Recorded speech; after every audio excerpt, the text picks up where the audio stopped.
la patrie, nous y sommes. Mesdames, Messieurs, bonsoir et bienvenue sur Télé Sahel. Ce soir, nous sommes encore avec des journalistes. D'abord, Bra Suleiman, il est journaliste à la Maison de la Presse. Bonsoir, Bra. Bonsoir, Adine. Jaharou Maman, il est journaliste, il est secrétaire général de l'Union nationale des éditeurs de presse. Bonsoir. Bonsoir, Adine. Et Abdelaziz Issaka, il est journaliste, rédacteur en chef de votre émission. Bonsoir, Abdelaziz. Bonsoir Adine et bonsoir aux téléspectateurs de la RT. Nous sommes dans la lutte pour la sauvegarde de la patrie vers un Niger nouveau sur le thème de notre débat de ce soir. Le Niger est engagé dans un processus de renouveau, une nouvelle renaissance, disons-le, et porté par le Conseil national pour la sauvegarde de la patrie. Il y a eu des marches, il y a eu des déclarations, mais tout cela ne peut pas suffire pour amener un changement dans un pays. N'est-ce pas, Abdelaziz? Oui, absolument. Il faut aller au-delà.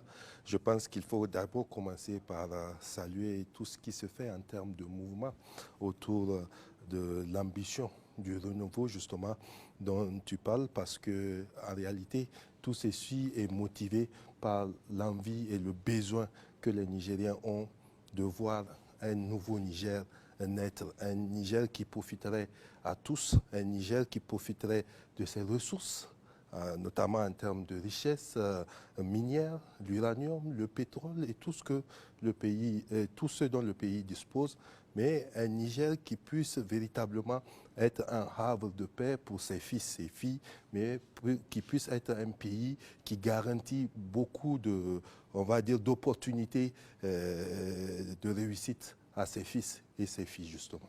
Jaharou Maman, je l'ai dit tout à l'heure, il y a eu depuis le 26 juillet dernier des marches, des déclarations partout à travers le pays. Toutes les corporations socio-professionnelles sont sorties pour apporter leur soutien au Conseil national pour la sauvegarde de la patrie. Est-ce que vous, qui êtes journaliste, votre analyse de fait, est-ce que cela suffit justement pour amener le changement voulu par le Conseil national pour la sauvegarde de la patrie? Cela suffit, on peut dire qu'en demi-teinte, quand on regarde la mobilisation et l'engagement des citoyens à aller vers ce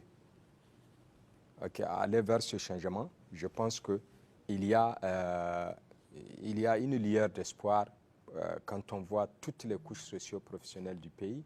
On a même vu des structures d'habitude traditionnelles qui sont pratiquement à l'écart du champ politique, du champ des questions de développement, des questions de la patrie et qui se sont prononcées en faveur de ce renouveau. Je pense qu'il y a tout à fait une lueur d'espoir.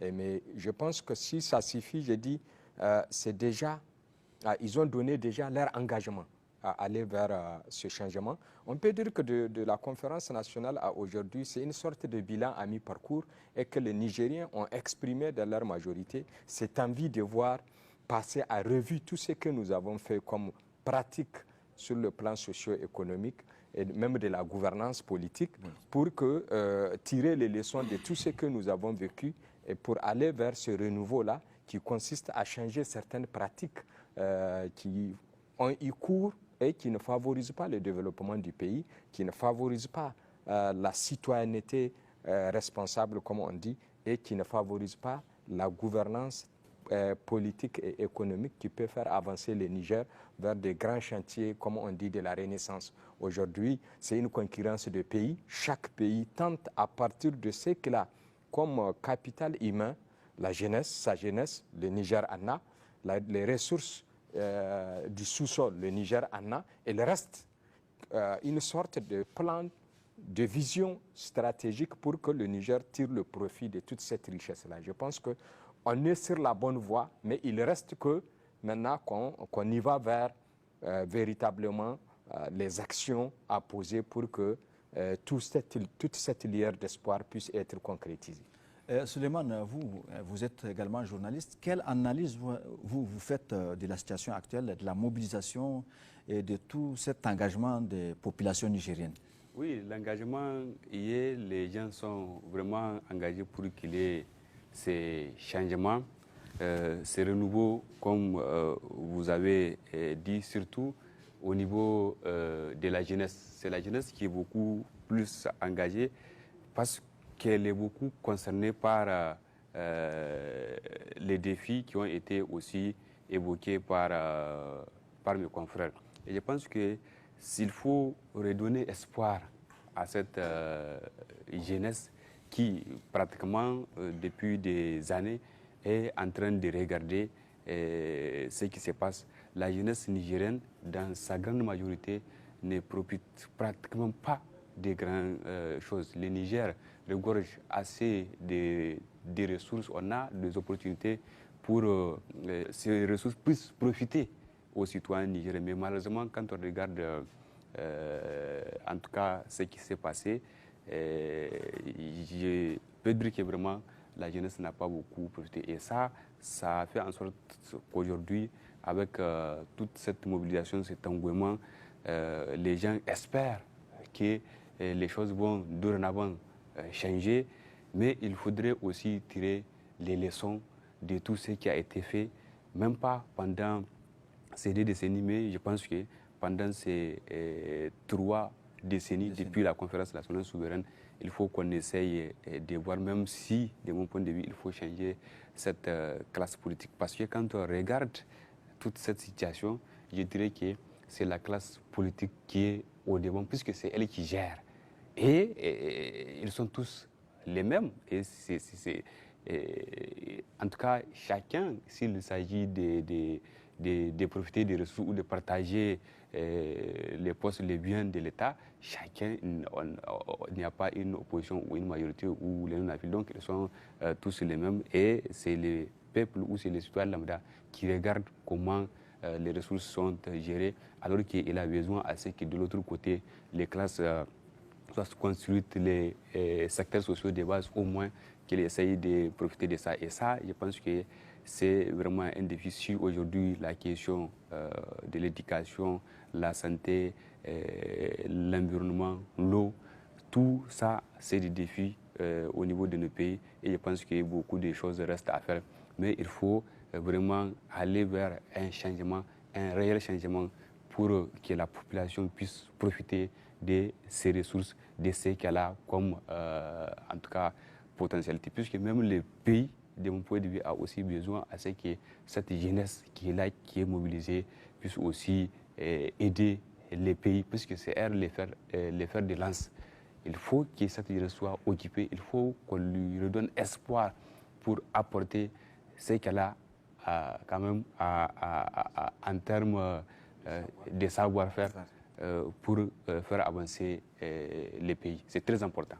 Abdelaziz, on a vu, on continue encore de le voir, des déclarations sur déclarations à travers tout le pays. Est-ce qu'on va s'arrêter qu'à des déclarations de soutien? Oui, nous soutenons le CNSP. Il faut aller vers des choses concrètes. Absolument. Absolument, c'est totalement vrai. On ne va pas quand même gérer le pays et définir l'avenir du pays et la nouvelle gestion qui doit être celle du pays à des déclarations, à des soutiens, à des manifestations, à des concerts, à des regroupements. Il faut mettre du contenu dans ce que nous voyons là. Parce qu'il faut d'abord saluer ce qui se fait. Le mouvement là, en réalité, même s'il ne l'est pas, il doit aujourd'hui être une révolution. Il doit être le départ de la prise de conscience des Nigériens. Nous espérons qu'il soit déjà le départ là, parce qu'en effet, le peuple a montré son ras-le-bol, le peuple a affirmé, on va dire, sa discorde avec les méthodes de gestion antérieures du pays. Le peuple a compris, on va croire, le jeu politicien qui se fait dans la gestion du pays, mais le jeu politicien qui régit les rapports entre les États. Et je pense que c'est cela que le peuple est en train de dénoncer aujourd'hui. Et le peuple doit, au sortir de ces mouvements-là que nous voyons, comprendre que le rapport de force entre le peuple et l'État tourne et doit toujours tourner en faveur du peuple. C'est ce peuple-là qui doit guider ou déterminer les politiques qui doivent être les politiques de gestion du pays. Ça ne doit pas être le contraire. Ce n'est pas les autorités qui vont imposer une manière de faire, une manière de voir, une manière de vivre au peuple. C'est le peuple qui sait là où il a mal, c'est le peuple qui sait de quoi il a besoin, c'est le peuple qui sait où il veut aller et c'est le peuple qui doit déterminer ça, de telle sorte que les autorités qui vont venir puissent travailler à répondre aux aspirations du peuple. Pas le contraire. Ouais. Depuis la conférence nationale du Niger à aujourd'hui, on va même dire depuis les indépendances du Niger, on a assisté au contraire. Ce sont des autorités qui viennent imposer au peuple des manières de faire, des manières de vivre, des manières de comprendre, des manières de voir, des manières de développer le pays, des manières d'espérer un avenir meilleur. Radieux. Ça ne doit pas être cela. C'est le peuple qui sait ce qu'il veut, où il veut aller, et c'est lui qui doit définir cela, définir les méthodes pour aller à cela. Et comme cela, les autorités qui vont venir seront obligées de travailler pour le peuple. Parce qu'une autorité n'est pas la patronne, on va dire, du pays, mais il est au service de la nation. C'est une sorte de guide, mais qui est au service de la nation. Et pour arriver à cela, à cet idéal-là, il faut mettre du contenu dans ce mouvement que nous voyons.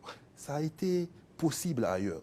Je veux vous dire, au sortir, quelques jours, on va dire, avant sa mort, Thomas Sankara, dans une interview, disait « Avec ce que nous avons appris, avec les valeurs que nous avons inculquées à notre peuple, plus personne ne pourrait désormais diriger le Burkina Faso comme il veut. » Vous avez vu, aujourd'hui au Burkina, plus personne ne peut faire ce qu'il veut.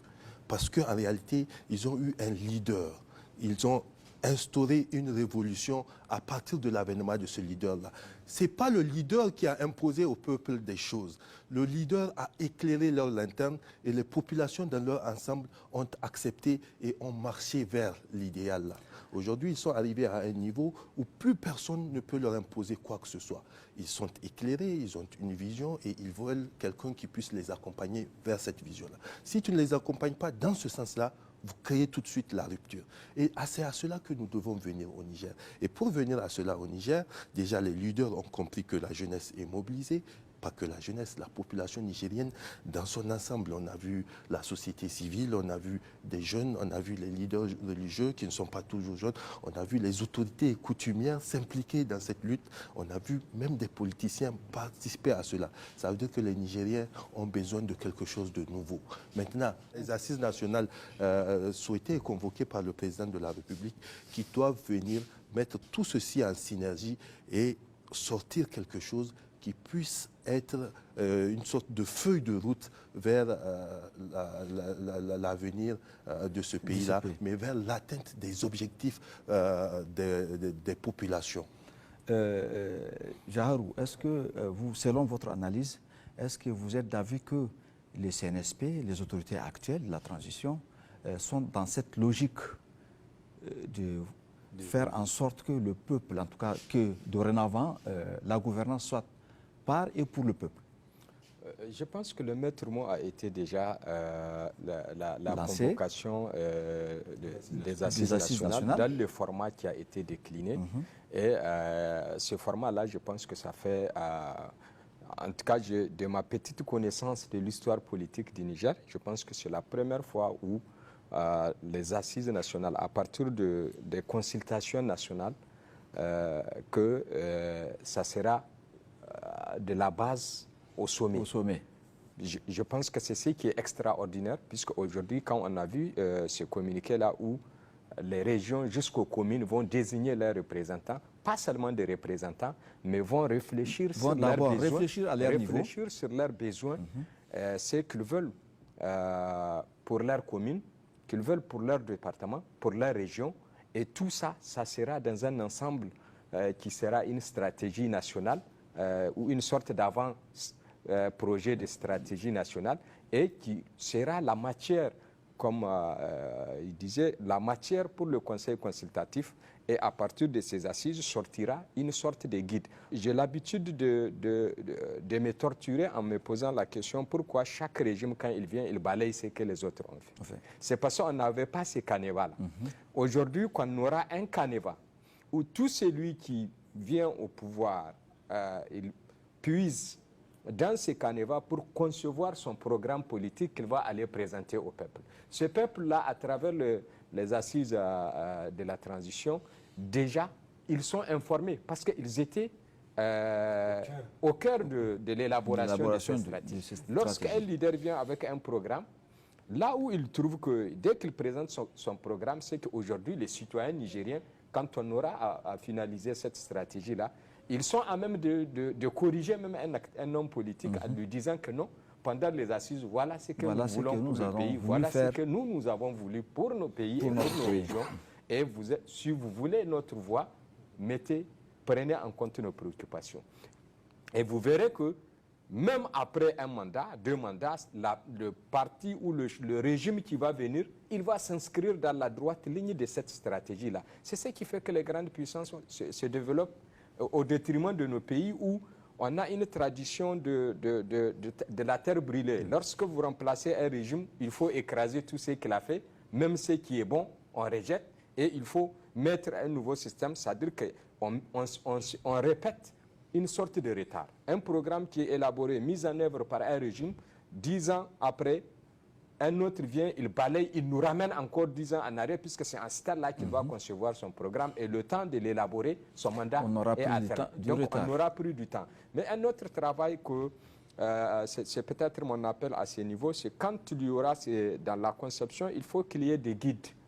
Des guides, ce sont des leaders religieux qui ont seulement des leaders religieux? Non, des leaders religieux, des leaders coutumiers et des cadres de l'administration, des personnes expérimentées dans la gestion qui sont un peu arrêtées et qui puissent accompagner ces structures-là dans l'élaboration de leur stratégie. Puisque ce qu'il faut voir, c'est comment prendre en charge toutes ces préoccupations-là, les matérialiser en termes de stratégie et que ces stratégies-là puissent servir de guide à une sorte de schéma national. Et ce schéma national ne peut venir que avec l'appui des personnes expérimentées. De point de vue aujourd'hui, on a des chefs coutumiers qui, de par leur gestion de plusieurs années, sont capables de se prononcer sur des questions de développement. On a des leaders coutumiers qui étaient des bons administrateurs. Avec le recul, ils ont pris la commande ils sont au niveau de la chefferie nationale et qui ont un rôle important à jouer. À côté de cela, il y aura les techniciens dans tout domaine. Mais un travail important à faire, c'est la culture. J'estime que pendant ce travail de transition, il y aura un travail exceptionnel sur le changement de comportement. Nous avons tous évoqué la richesse de ces pays, la jeunesse de ces pays, mais la richesse, comme la jeunesse, on le met ensemble, c'est la richesse de sous-sol. Le sous-sol et la jeunesse sont une richesse pour un pays. Mais elles ont besoin de quoi? Elles ont besoin de bons guides. Elles ont besoin d'un savoir-faire, d'une élite, d'un guide qui est capable de les accompagner et qui est capable de les transformer. Aujourd'hui, quand vous regardez, vous parlez du Burkina, vous ne pouvez pas comparer l'administration burkinabé à celle du Niger. Du moment où, là-bas, c'est l'intérêt d'abord général qui est en cours. Et nous, c'est pour cela que j'ai introduit en parlant de la conférence nationale à aujourd'hui, on a comme l'impression qu'on croit plus aux partis politiques qu'au pays. Nous l'avons vu de la conférence nationale à aujourd'hui, il y a eu des ordres des partis politiques même au détriment du développement. Et les gens l'ont suivi parce qu'ils estiment qu'ils ont le devoir de fidélité, de redevabilité envers leur parti. Et on oublie que le parti n'est qu'un maillon dans la chaîne de la gouvernance d'un pays. Alors, lorsqu'on se met dans cette position, on l'a vu des différents parlements que nous avons eu jusqu'au dernier, la logique de consigne de vote a toujours été respectée. Peu importe le dommage pour le pays, les partis préfèrent, les militants ou les députés préfèrent obéir à une consigne du parti, alors que quand vous regardez dans les textes que nous avons, il est même dit qu'un député n'est obligé par personne à suivre une consigne.